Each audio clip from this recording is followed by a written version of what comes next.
Cool. Awesome. So let's get underway because it is 6:32 and I know that Justin does have some other commitments following this, so we appreciate him taking the time and everyone else obviously this evening. But let us start with a karakia. Give me 1 second and I will share my screen, and then if everyone's happy I will oops, wrong share. Give me a second. I might not share my screen, but I'll just do the karakia if everyone's happy.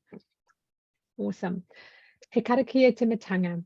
Tu taua mai I ranga, tu taua mai I raro, tu taua mai I waho, tu taua mai I roto. Kia to ai, te mauri tū, te mauri ora, ki te katoa, homie, huie, tai kie. Cool. So the reason for this evening's hui, this gathering, was for I'll just admit, Jazz, do you want to admit as people come in? I don't know, and that's cool. Is really to share some of the mahi that Dot Loves Data are actually undertaking and have been doing for some time, and really in that sort of community space of the challenge of really understanding what we call the metrics that matter. So if I share that screen that I was meant to share, I can give you a tiny bit of context of the collective action with communities. And as you can see here, one of the success factors is metrics that matter. And so we obviously advocate for this collective action approach, which is a collective impact, adapted collective impact approach to support in place-based or localities mahi. I've got Jazz's details on here because she is all things collective impact. So we can send her details out if you want to know more about collective action and yeah, follow up in that sense.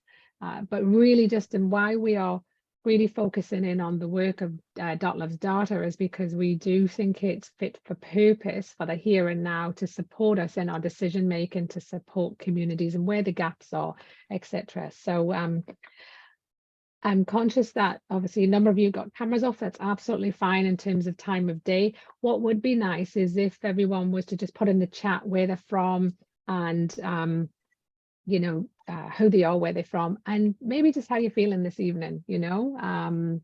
That would be all. But other than that, Justin, I'm going to hand over to you to introduce yourself and get underway, because I know, as I say, you want to roll this through and then allow time for questions. Brilliant. Thanks, Amarjit, and kia ora koutou. I'm conscious that you've probably just had dinner. Some of you might still be eating. I did have a commitment later to take my daughter to underwater hockey. She's got a late game tonight, but actually I've now delegated that to my wife, so we've got plenty of time for questions. So please make this as interactive as you'd like. I can't see a number of you, and while I'm presenting my screen, I won't be able to see many of you at all. So please just sing out, just ask a question. Feel free to talk over me, that's fine. And ask away. Many of you I already know, will have met some of you. I can see we've got some users that already use Community Compass as well. So really just want to talk about that localities approach, about community wellbeing. I've got a long history in local government where the 4 wellbeings have been prominent for a long time now, although depending on the political hue at the time, sometimes they disappear. But by and large, they're accepted and generally regarded by communities and by councils as being a core part of service delivery. It's great to see that now taking place within health as well, and that population health approach as well, to ensure that we're focusing on the whole of the individual, the whole of the whānau, and the whole of the community. So I'm going to start just by sharing my screen. I'll take you through a couple of case studies, a little bit of background, and then we'll dive into the dashboard themselves. Just be with me for a minute.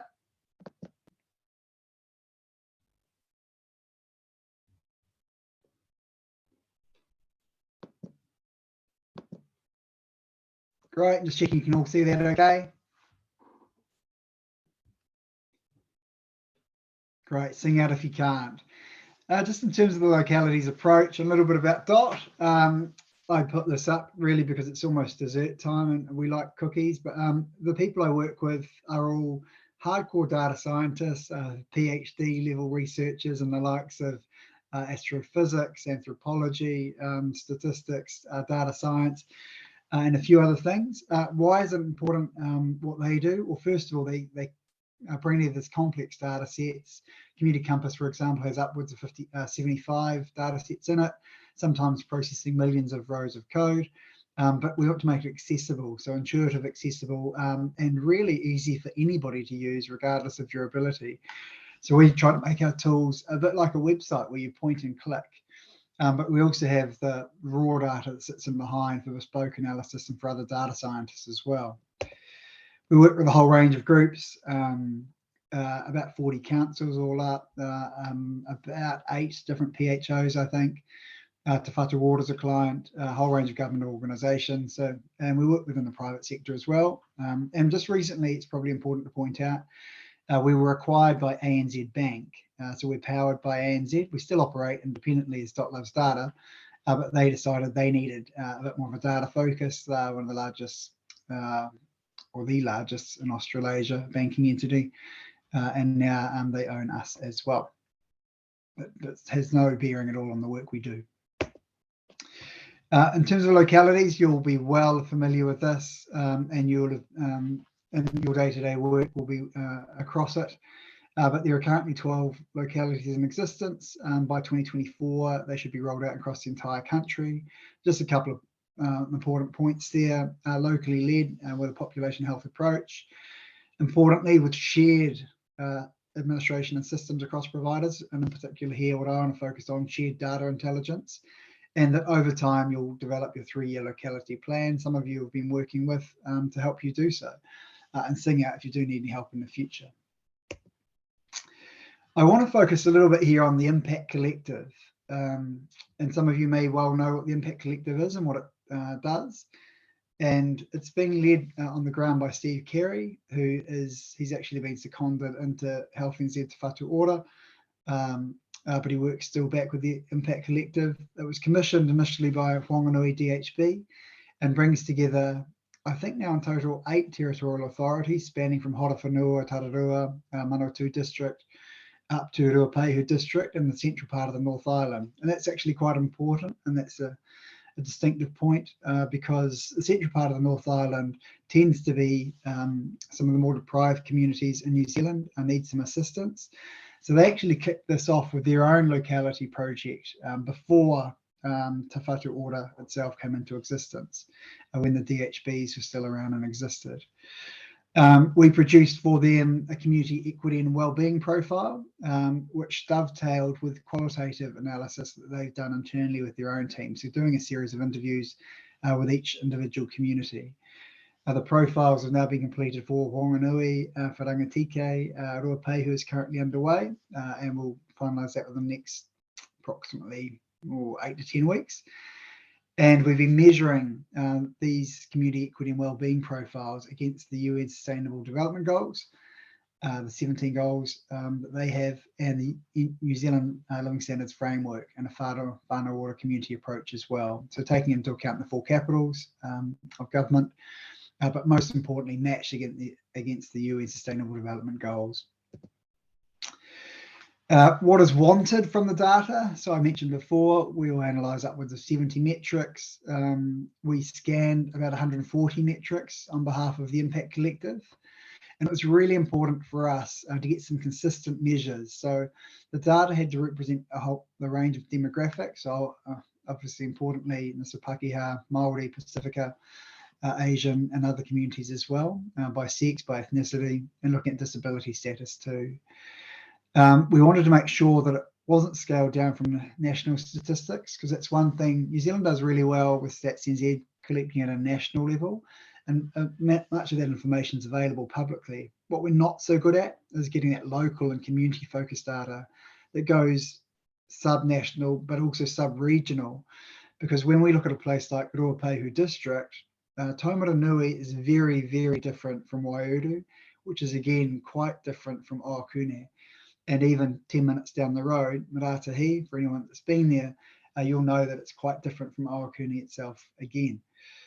So we want to go down to a community level, but even suburban level in those urban metropolitan areas as well. We want the data to be dynamic, to span for at least the last 10 years, but to be frequently, regularly updated in the future. So again, sub-census level, ideally quarterly, but in some instances that'll be annual, and some will require census until we can update those more quickly. And there needs to be ongoing measurement and improvement, and that's really important. And we form baselines, we can measure against other areas, we can measure nationally, but most importantly, we understand locally what's happening on the ground and the reasons for it. So here's just, for example, a process that we went through of identifying the priority goals. And this might be something you're looking at for your own locality plans. This might be something that you're considering in the approach you'll take. We've mapped here on the left-hand side the Sustainable Development Goals from the UN. As you see there, 1 through 17, from end poverty through partnership for the goals. You'll see some areas there. There's less data available. New Zealand's not great on affordable and clean energy, for example, data. Bluntly, we're not actually great on the environmental collection of data either. Certainly not at a sub-national level. Nationally better, but not sub-nationally. Land use change is one that needs some improvement, but you'll see there we've indicated in the dark green where good levels of data is available, specifically for this project. And while this was in relation to the Impact Collective and those territorial authorities, because we were collecting at a national level, because we wanted it to be scalable and have national benchmarks as well, and we know that it equally exists for your territorial authority areas and therefore for your rohe, for your localities. You'll see here, we then began our data scoping in these 4 areas where there was good level of data available. We knew that we had a cross section across the 4 capitals and the SDGs, and we knew that it was consistent, so long-term trends back into the past, but also likely to be continued into the future. And we focused on these as part of our pilot. We then, once completing these 4, we rolled that out into the other goals as well. I'll then look at so goal 3, good health and wellbeing, which is particularly relevant here. We then dive down into detail of the metrics that were available, the ones that we wanted to focus on for each individual goal. Within the good health and wellbeing section, we then had approximately 8 measures, and we aggregated those 8 measures up into an index score for each of the goals, so that you could see just by looking at goal 3 whether the trend line was improving or worsening. It might have been going up for one measure or down for another, but through that aggregate you could see an index score, and we did that for each of the goals that we measured as well. And we did it geographically too. And I'll give you some examples here. So Whanganui, I think, is about a deprivation level 8 community in New Zealand, so relatively highly deprived compared with other parts of the country. But even within Whanganui, you'd see quite significant disparities. If I look here on the left, we've got 2 measures which are the same, so means tested benefit rates and drinking water access. And Bastia Hill, which is a lesser deprived part of Whanganui, and then Whanganui Central on the right-hand side. You'll see there, Bastia Hill to drive is no more than sort of 15 minutes away to drive across Whanganui. But in one location, you've got a benefit rate of 2% compared with 14.64%. And it's just down the road. And again, you need to get down to that sub-regional level to understand that. We rank 1,867 suburban or small area or SE2s, and of the 1,867, Bastia Hill ranks 793rd in the country. Whanganui Central, on the other hand, ranks 1860th out of 1,867. Likewise for access to drinking water. Look, we all like to assume that everyone has access to drinking water within their household. But not everybody does, so 1% in Bastia Hill don't, or potentially there could be off the local water provision. But you'll see there are 4.51% in Whanganui Central that don't have access to drinking water amenities. Likewise, we looked at goal 8 for decent work and economic growth.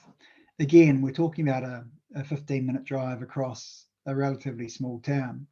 But in Bastia Hill, we had a median household income of 71,500, And in Whanganui Central, that was set below 35,000, which is well below minimum wage level, so significant numbers of beneficiaries. You can see here as well, we're following the job seeker support rate for Bastia Hill, which broadly, although some seasonal variation, the pink line there is Bastia Hill, whereas the grey line is the national average. And you'll see here that Whanganui Central sits significantly above that national average. And while there is some slight downtrend, it's basically plateauing, so it's not showing any improvement over about an 8 to 9 year period. And similar to the chart that Amarjit had up at the commencement of the webinar, you'll see here this was the framework that we began to measure. So around human capability, social cohesion, financial and physical capital, and natural environment, with the final order approach on the inside of the circle there, and then the UN SDGs on the outside, all underpinned by these metrics that we could aggregate and measure. I'll actually take you to a link here. Hopefully this works all right. Looks like it's going to, because this just shows the report and the wellbeing profile that was a result of the work we did alongside the Impact Collective. You're able to go and look at that. I'll send you a copy of this presentation after this webinar, so you can refer to the link as well. But you've got a really comprehensive profile there that's available publicly. It's a long document at 264 pages, but it considers a wide range of metrics across all of those measures and capitals that we talked about. But it's a great read, and Steve and his team, again, it's very accessible. We'll even focus a little bit. And you've got the Impact Collective team there that have brought it all together. So something for you to go and have a look at if you haven't already. It might be highly relevant for the work you'll be doing in terms of your locality plans in the future. Just quickly, I just wanted to highlight as well, look, this is becoming increasingly common. We're seeing it around the country, certainly at both the council and the health level, that everybody's moving towards the wellbeing frameworks. I know that the Otago region is just commencing on its journey in this space. We're working with them to do something very similar. So it's going to be an Otago region wellbeing framework with 34 measures that they've scoped and determined they want to follow and benchmark against national data, and then surrounding communities, to say, for example, Canterbury, Southland as well. And we'll be building that for them over the course of the next sort of 3 to 4 months. I'm just going to jump in now to Community Compass. I'll just close the presentation and we'll jump into this. So this is in our .loves data portal, and I've just gone to our dashboard. So some of you who use this already will be very familiar with it for your local communities. This is built in Microsoft Power BI. It's designed to look like a website, and we'll actually be building it into a website within the next 12 months and transferring it just so we can make it publicly accessible to a wider range of users. I've clicked here on the Buller district, and for reasons you'll see why shortly, and I'm just on the summary page. If I want to change to another district, I can go from Ashburton to Auckland all the way down to Whangarei. Justin, I don't think it's following your screen. We've just got your Community Compass, so it hasn't followed you. Okay, I'll move across. Good, thanks, Amarjit, for pointing that out. And while you're doing that, I did share the Impact Collective report in the chat if anybody wants to kind of grab that and have a look. It is a big document, but it's very informative, and I love how it links with the Sustainable Development Goals and you just provides the living standard framework in terms of Treasury. So it really does take that sort of broader view. So yeah, that link is in the chat. Hopefully you can see that now, okay? Yeah, that's good. Great, I'm sharing my screen now. So you can see there, sorry, from Ashburton through down to Whangarei. And we can go through here at a district level, community level, and I'll just do that quickly.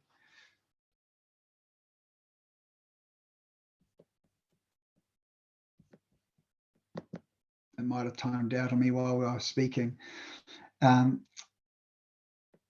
What's useful here is to understand is with Microsoft Power BI,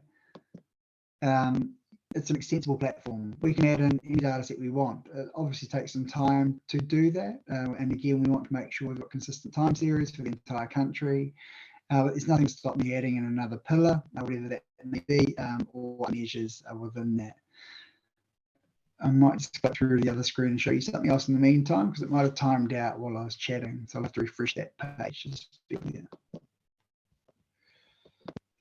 What I'll do is I'll take you into this one.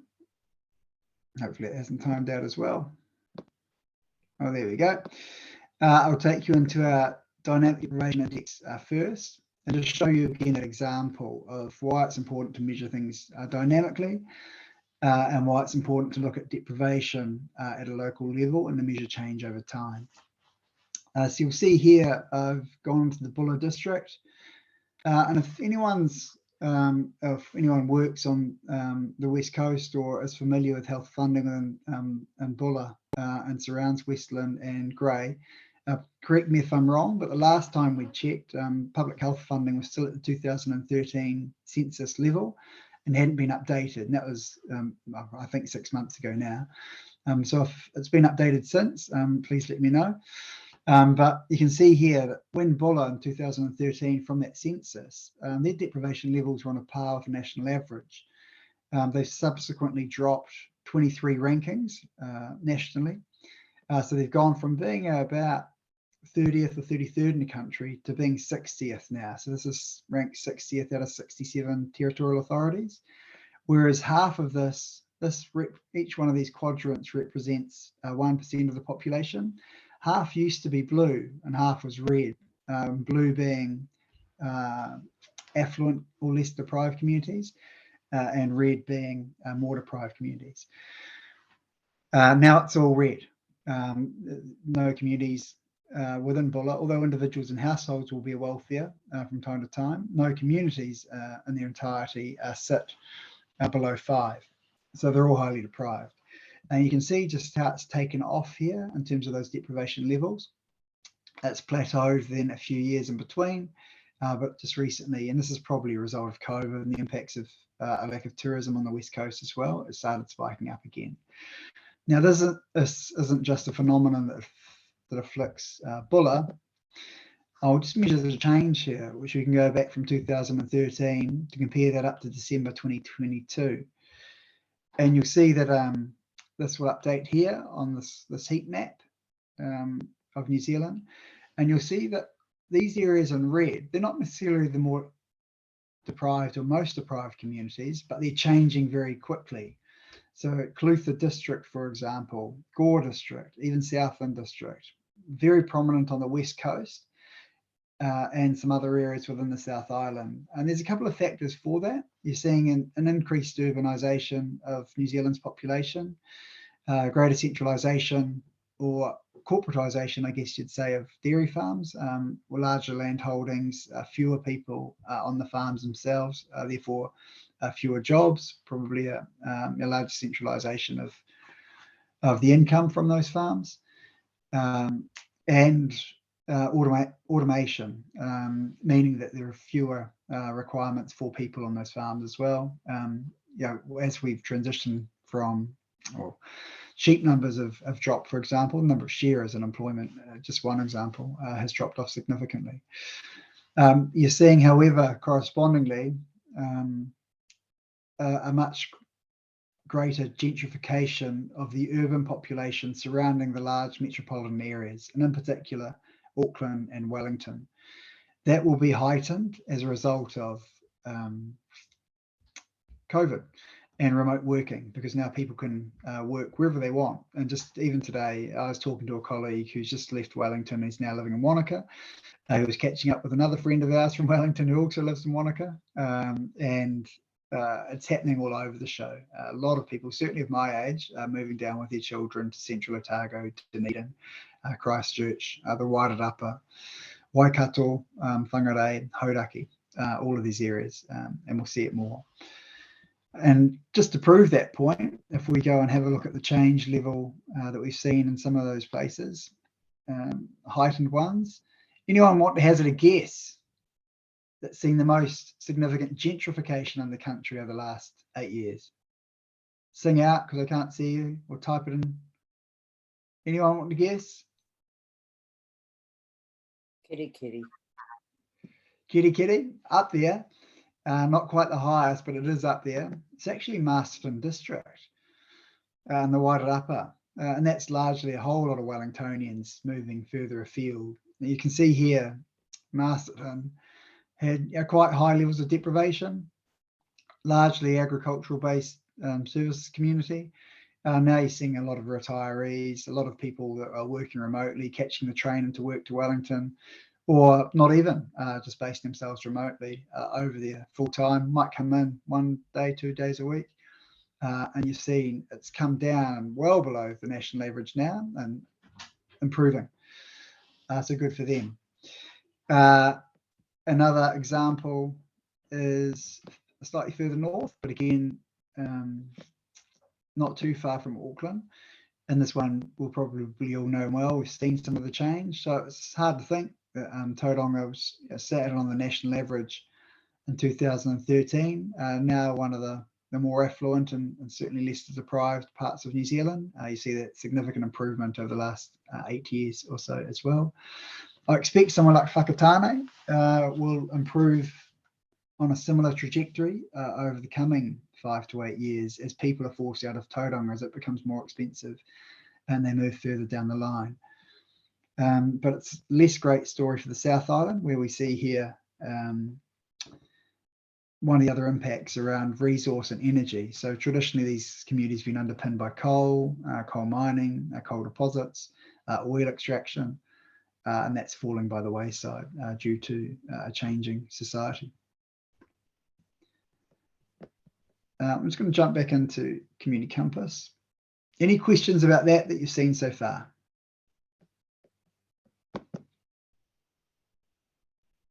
Justin, I just wanted to add to your comment about, say, Wairarapa, and that, yeah, it's in some ways it's great that, you know, there isn't deprivation, but my concern is for a lot of the people in terms of their, you know, the communities that have always lived in Wairarapa and now are being pushed out into other areas, and because they cannot afford to live to rent. I'm talking about a lot of the people who don't necessarily own their homes, so haven't benefited from the higher house prices, but yeah, that population who are now, where are they going? I mean, we can guess where they're going, but yeah, that's just something that I'm mindful of. Yeah, and you're absolutely correct. And we see that in places like Masterton. Martinborough is a perfect example, which used to be traditionally a very agricultural town and is now far less so. Horowhenua actually has the least affordable rents in the country, but a very similar phenomenon because as transmission gullies opened, it's forced, many first-time homeowners have moved up the line to live in surrounds, which is all well and good if you own a home, but if you don't and rents go up and you're on the same income, you are forced into your own personal cost of living crisis. So what's happening there? People are again moving further afield, or they're just really struggling. And so that is something to watch, and that's why it's important again that you measure locally. Now we are seeing a lot of people downsizing, particularly those that are coming to retirement age, which helps if you own your own home. But we do have a situation where, unfortunately, we can also see declining home ownership levels. I will just quickly, while you're there, I want to point out here is not looking at change. This is just New Zealand's current state of deprivation levels. What's interesting about that is there's a very strong correlation between, particularly in the North Island, those with a higher proportion of Māori residents, and for reasons we well know and understand, but it's very stark here in terms of how it's depicted. And what's interesting is you see that correlation is much lessened or diminished in the South Island, and this is coming about because of again a move away from extractive resources, particularly on the west coast of the South Island. And that's a recent phenomenon that's happened in the last really 8 to 10 years. Just quickly, we'll go on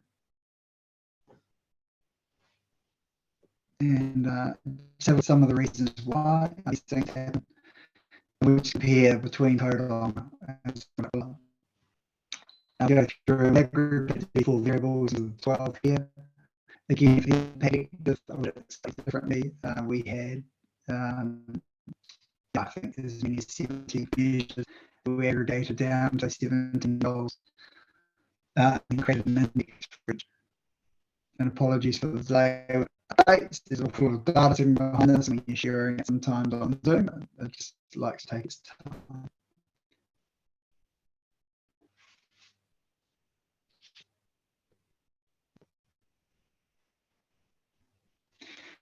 And what we'll see here is some series charts, and you'll see a pink line with the national averages that shows local ranking, but also at a local level, and the ability to compare and contrast that. Just for updates, I might just see if we jump back in and just have a look at community itself.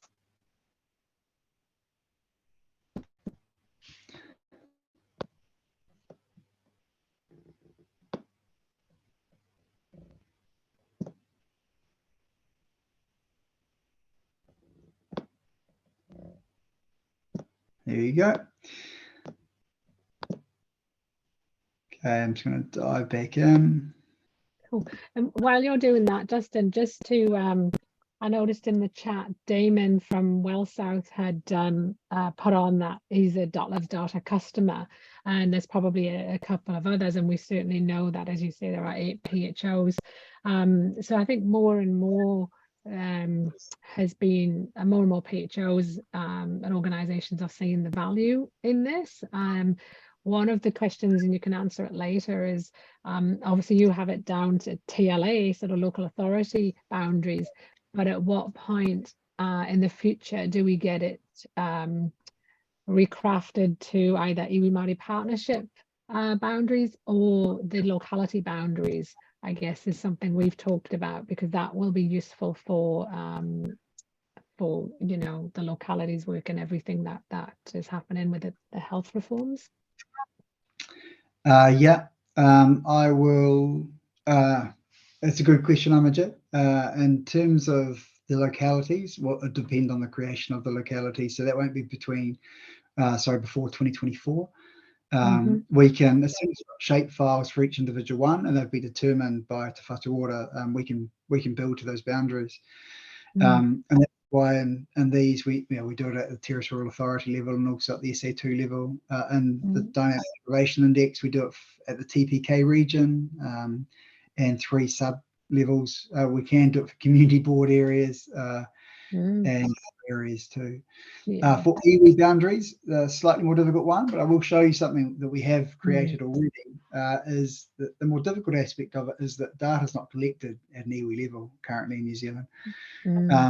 Stats NZ is making changes on that, but I'll just show you here if you ever want to have a look. So this is a storehouse of iwi data that we built in conjunction with the iwi data chairs. It's called Te Whata. You can go on to have a look here for iwi across the motu. However, there are significant gaps. So if we want to have a look at Kaitahu, you can go and have a look for the iwi, look at the local population, qualifications, smoking practices, for example. And if we want to dive in here, and this is all publicly available with a whole lot of information available for iwi behind the login that they don't want to disclose necessarily for reasons of data sovereignty, and you can get local information. However, you'll see here that there are areas that we'd like to depict results for that are not highlighted, so they're grey scaled because the data simply doesn't exist within New Zealand. You see that police recruitment, voting and enrolment at an iwi level, child wellbeing.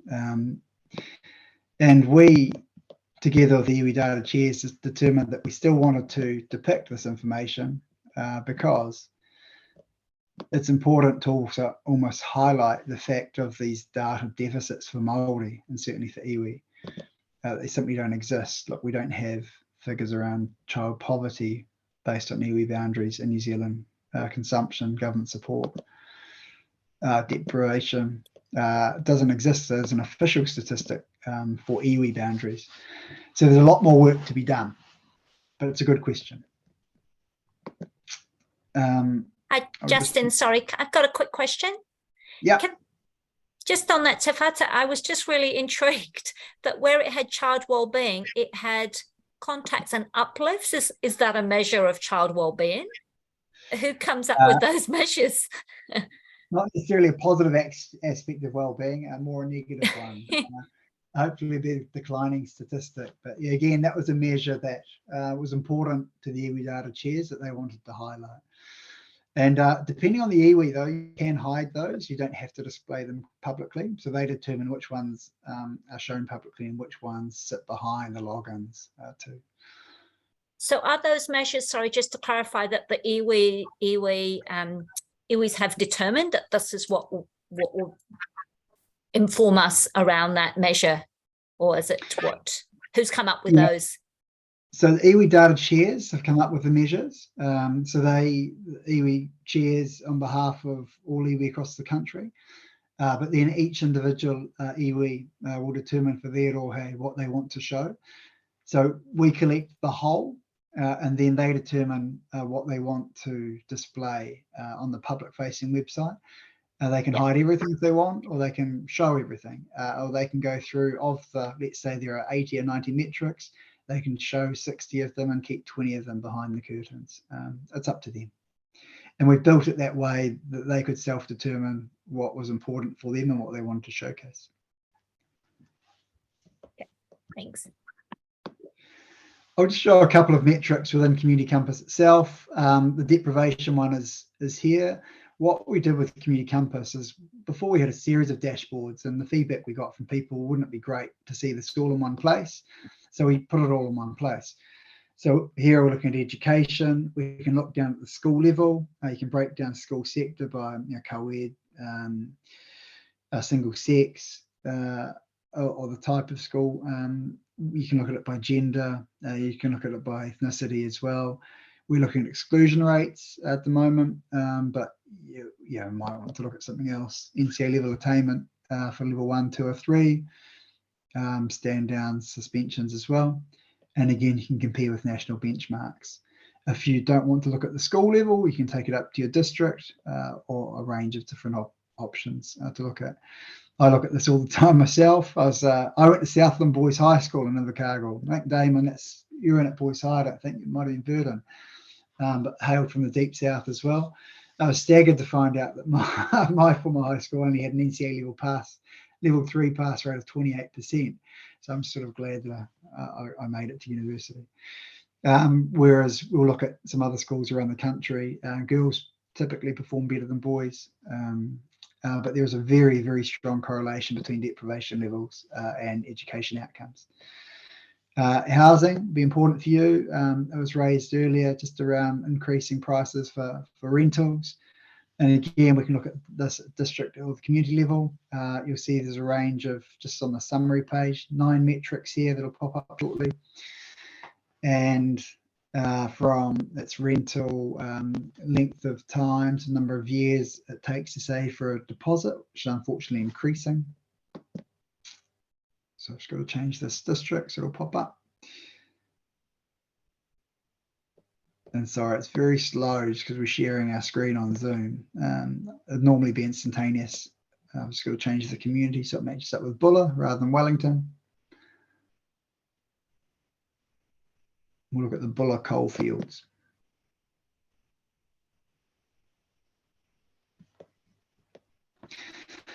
And you'll see they pop up. So home ownership's on the decline, has been for the last 15 years, from a high of just over 70% down to just on 60% currently. Property values, although they've come back significantly, as you will have all seen in the last 12 months, still at historical highs in the context of New Zealand's history. Median rent prices, you see there, our Bulla, much more affordable. Actually, purchasing affordability is really strong, and rental affordability is okay in Bulla because housing is cheap, although, and that's despite incomes being low. We can see the percentage of Māori homes, and then if you hover across one of these as well, you'll see the definition there. That one's a census measures, it's every 5 years, but you see the definition and where that statistic has come from. We don't just make these things up. And years to save for a deposit, and that's a combination. We get homes.co.nz data in here as well. We get a whole lot of private data sets. So I mentioned ANZ, so we'll be taking ANZ consumer spending, business resilience into it. We get homes.co.nz for house prices and for rentals as well, and things like FPOS New Zealand spending data too, and TradeMe data, because we've got a commercial arrangement with TradeMe that we supply data insights for them. We get to display them here. One other quick one we'll look at, and then we'll just focus on questions. Crime. Sorry, Justin, can I ask you to go to health? Yes. That would be really good, please. Yeah. So we'll jump in and have a look at health. I think the health, we've only got 5 headline metrics here at the moment, but we've got the entire health data set going back for 20 years. And it's just a question of building it in, really. We focused on these 5 metrics here: cancer registration rate, cancer mortality rate, teen birth rate, child mortality rate, and average age at death. You can look by the district. And again, just rank nationally versus the territorial authority. If you as a group said to us, we'd like to include these 20 data metrics, and then we'd like to aggregate the data at a practice level into suburban groupings or by SA2, we could do that, and we could display it here. It'd just be a question of what was important for you.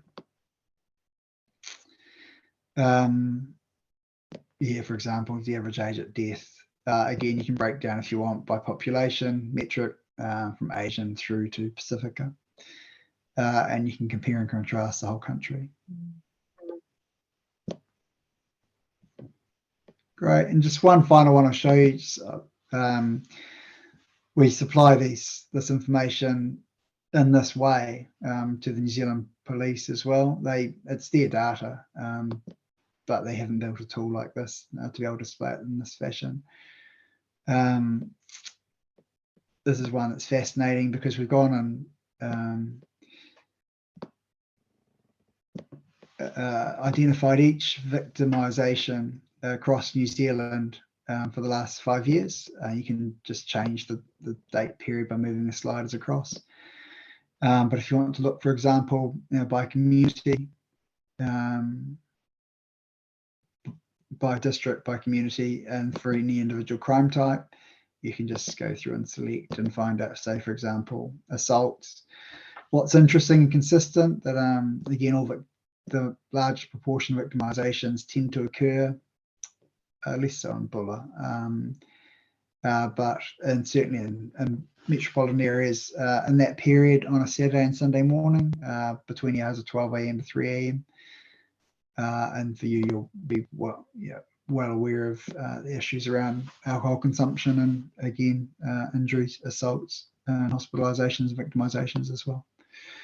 But it's good to see it actually depicted there by time bracket. And we highlight here, you'll see all these little dots. The larger the dots just means the more frequent the number of victimisations in that location. And those aren't specific addresses. That's the centroid of the mesh block. So again, everything's always anonymised and aggregated. But there have been 21 victimisations in this specific block over the last 5-year period. Yes, Justin, right. Can I just ask, with those crime victimisation, is it possible to drill them down then even further to family violence related victimisations, say? Yes, you can, but they're currently classified as assaults in this data set. And I've just got, I can't remember the reason why.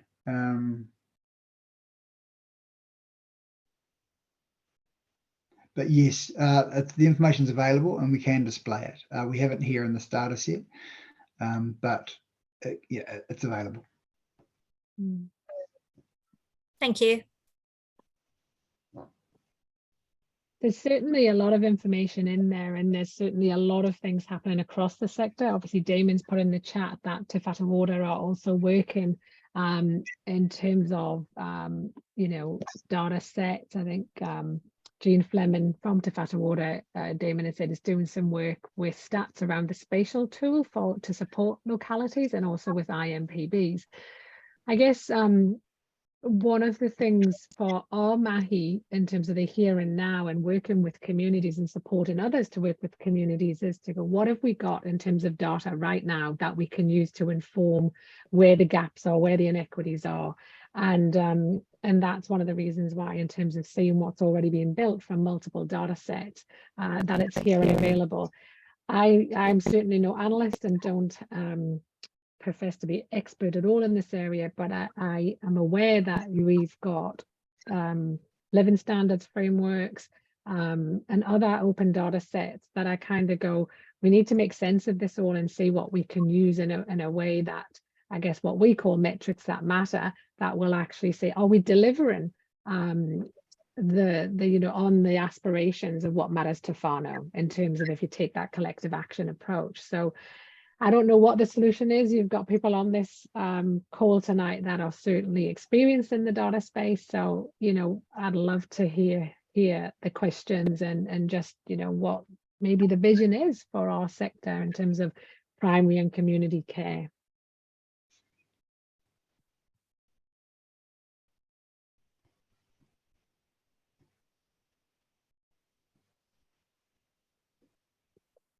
I can pick on people. As in Sarah and John Tell for the Kapiti Community Health Network, where are the data sources coming from? Because you're doing some great work in Kapiti with that provider network. So the data sources, where are they coming from? Damon, you're doing some wonderful work at Well South. Again, that primary and community focus for the benefit of others. It would be great to you know, to share a little of you know, what you're achieving and what you're seeing as the challenges potentially.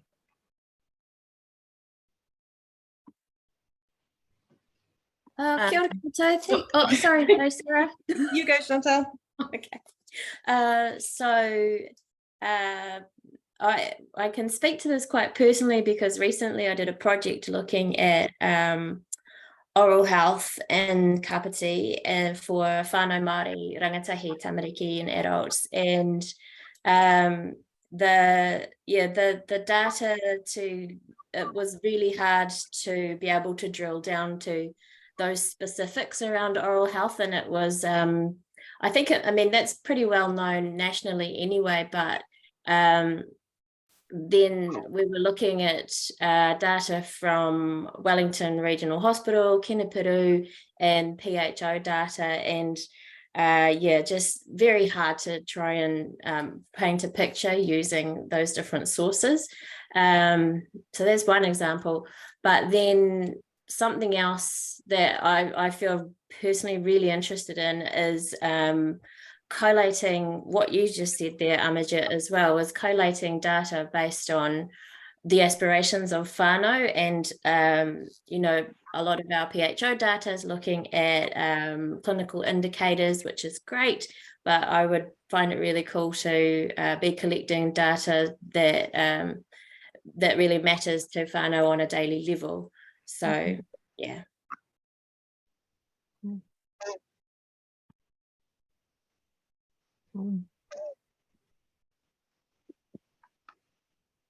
Damon, you've come on camera now. Oh, so.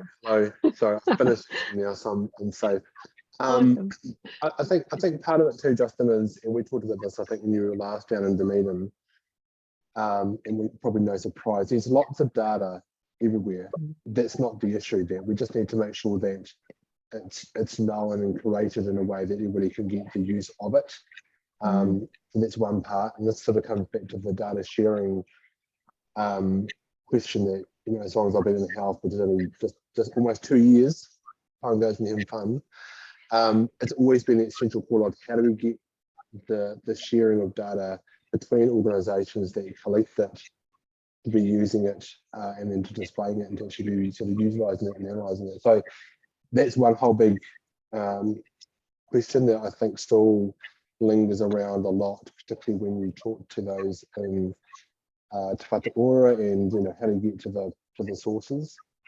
And I guess the other thing is around it's using the data to give people context. And people always go, let's just give dashboards, which is great, but unless you know what you're looking at, to go, is it a good thing or a bad thing? And particularly over time, the trending of that information is reporting with a critical thing to then, what are you going to do about it?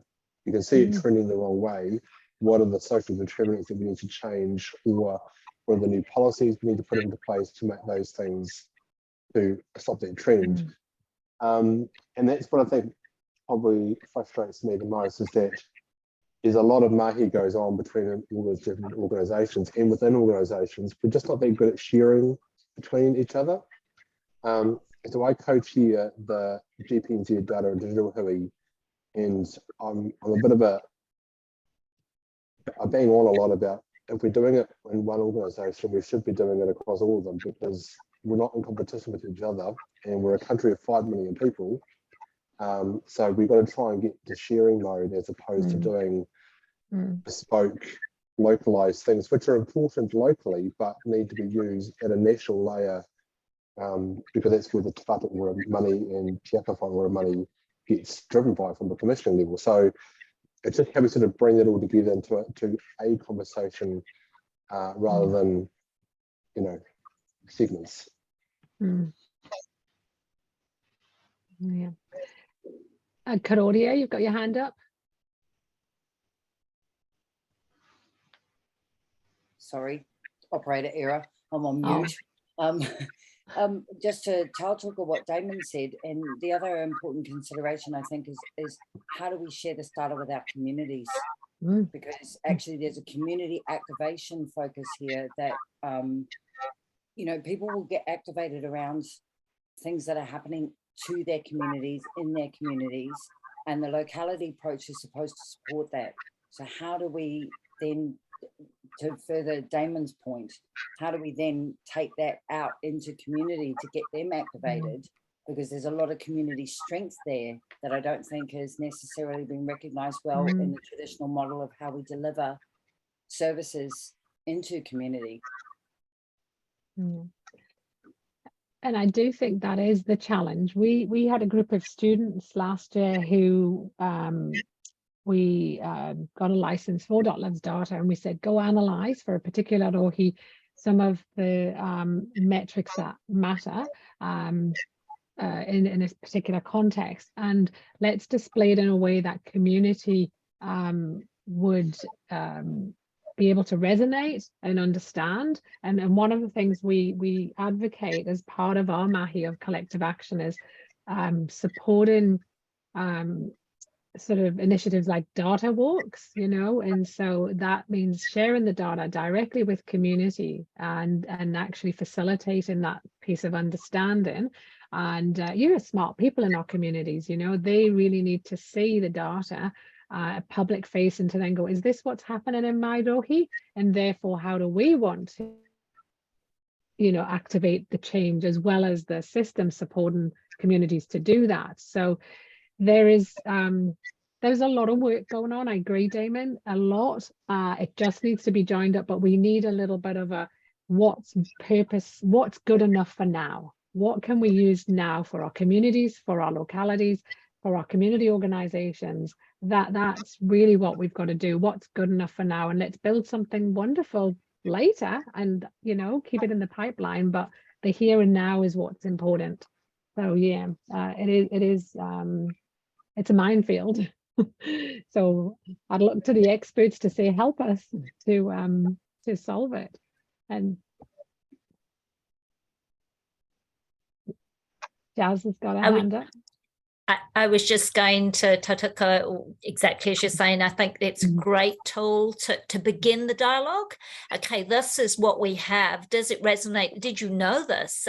Is often a really good question to start with. That were you aware of these changes? So I think I really love that it goes to kind of real time, and you can see trending patterns. So if we think about the conversation for Wairarapa and the changing demographic in terms of the deprivation, so the questions around, where are the people that can't afford to being pushed out into the outskirts? And so from a health perspective, how many of them are still enrolled in general practice? So are we losing them to, temporary accommodation and those kinds of conversations? So I think it's great to open the dialogue with the community and community providers. So yeah, that's awesome. Yeah.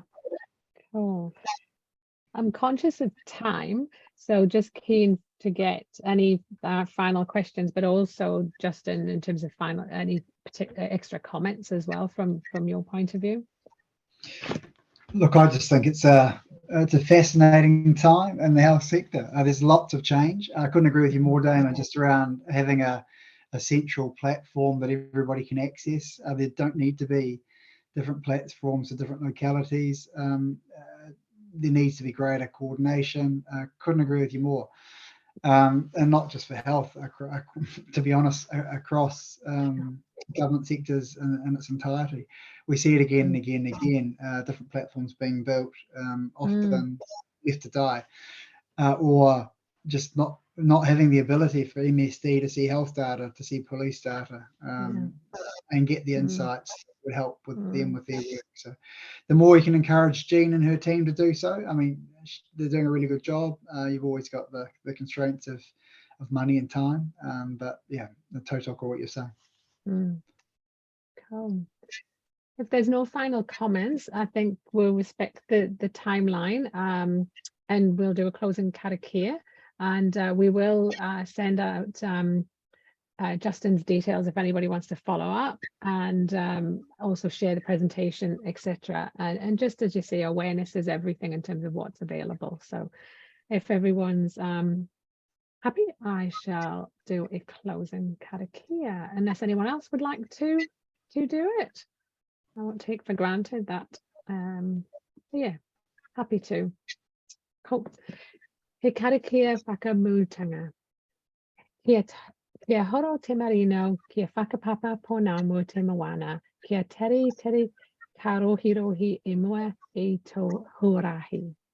Oh, have a great rest of the evening, everyone. Thank you for watching. As I say, this has been recorded, so we'll share further and wider within the sector. Often people register and then they wait for the recording because of the time of night. So yeah, thank you for attending, and have a great evening. Thank you. Ka kite. Thank you. Everyone. Click on that.